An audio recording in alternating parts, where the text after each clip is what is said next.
جی ناظرین، آپ دیکھ رہے ہیں فاسٹ 96 نیوز اور اب تک کی خبر شامل کرتے ہیں deputy bureau chief Peshawar Zaheer Ali Shah سے۔ جو علاقائی نعرہ ہے اور میرے بارے میں مشہور ہے وہ یہ ہے کہ میں کہتا ہوں کہ تھوڑا حق اتنے حق، انشاءاللہ ہمارے جتنے بھی حقوق ہیں صوبے کے تو وہ انشاءاللہ ہم لیں گے۔ اور ہاں یہ علیحدہ بات ہے کہ ہمیں پتہ ہے اس بات کا کہ پاکستان میں بھی معاشی مسائل ہیں۔ ہم یہ نہیں کہتے کہ ہمارے تو بہت زیادہ پیسے ہیں، کئی 100 ارب ہیں جو ہمیں دینے ہیں اور یہ کوئی خیرات نہیں ہے، یہ ہمارا حق ہے۔ ہم ان کو یہ ریلیف دے سکتے ہیں کہ ٹھیک ہے آپ ہم اکٹھے نہیں دے سکتے، آپ کے معاشی حالات ٹھیک نہیں ہے کیونکہ پاکستان بھی ہمارا ہی ہے، تو وہ تو ہم دے سکتے ہیں ریلیف ان کو کہ ٹائم لائن تھوڑی دے سکتے ہیں، لیکن ہمیں اپنے پیسے چاہیے اور ان کو ہمیں دینے پڑیں گے۔ لاسٹ پہ تو اگر کمنٹ کرنا چاہتے ہیں تو بہتر ہے، نہیں کرنا چاہتے میں آپ کو کیوں نہیں کروں گا، سوال جب کریں گے جواب دینا تو پھر ہمارا فرق پڑتا ہے۔ اسی لیے ہماری ایک لیگل کمیٹی بنی ہوئی ہے، لیگل ٹیم بنی ہوئی ہے اور وہ تمام اسپیکٹس کو دیکھ کے ذاتی طور پر بھی اور پولیٹیکل پارٹی کے ساتھ بھی انگیج ہے، وہ اپنا کام کر رہی ہے۔ تو انشاءاللہ جو بھی فائنل وہ ڈیسیجن لیں گے انشاءاللہ خان صاحب کی اجازت کے ساتھ،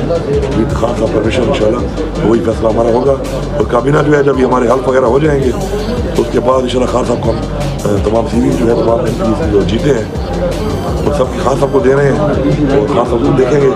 جو ریکمنڈیشن خان صاحب کو دیں گے تو حق کی فیصلہ خان صاحب ہی کریں گے۔ جی اس سے پہلے اس وقت ہمارے جو حالات ہیں اس سے ضروری ہمارا وہ پہلے ہمارے صوبے کا انشاءاللہ اس پہ ہم پہلے اس پہ ہم فوکس کریں گے۔ اس کے علاوہ جو پچھلے یہ 2 سال میں جو حالات بنے ہوئے ہیں مہنگائی کے حوالے سے، بے روزگاری کے حوالے سے، معاشی حالات جو ہیں وہ ہمارے لیے چیلنج انشاءاللہ اس پہ کام کریں گے۔ اور صحت کارڈ جو ہے انشاءاللہ فوراً بحال کریں گے،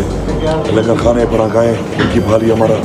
مین ایجنڈے پہ ہے۔ ساتھ ساتھ روزگار کے حوالے سے ہمیں کام کرنا ہے کیونکہ نوجوانوں کے پاس روزگار نہیں ہے اور سرکار کی نوکری اتنی ہوتی نہیں ہے، تو انشاءاللہ اس پہ ہم اسکل ٹریننگ کرا کے جلد از جلد نوجوانوں کو کاروبار شروع کرا کے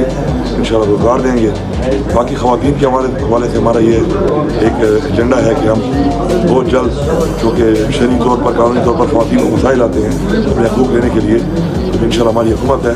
وہ خواتین کو انشاءاللہ فری آف کاسٹ انشاءاللہ پوری اسسٹنس دے گی ان کے لیگل رائٹس کے لیے۔ آپ کی بہت زیادہ فالوورز ہیں، توقعات بھی زیادہ ہیں، کس طرح اتریں گے توقعات پر لوگوں کے، نوجوانوں کے؟ انشاءاللہ انسان کی نیت اگر ٹھیک ہو تو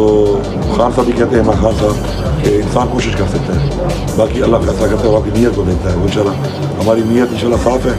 اور انشاءاللہ ہم پوری بھرپور کوشش کریں گے، محنت کریں گے۔ مجھے پورا یقین ہے انشاءاللہ کہ عوام نے ہمارے پہ اعتماد کیا ہے، انشاءاللہ ان کے اعتماد پورا اتریں گے۔ پاکستان بننے کے بعد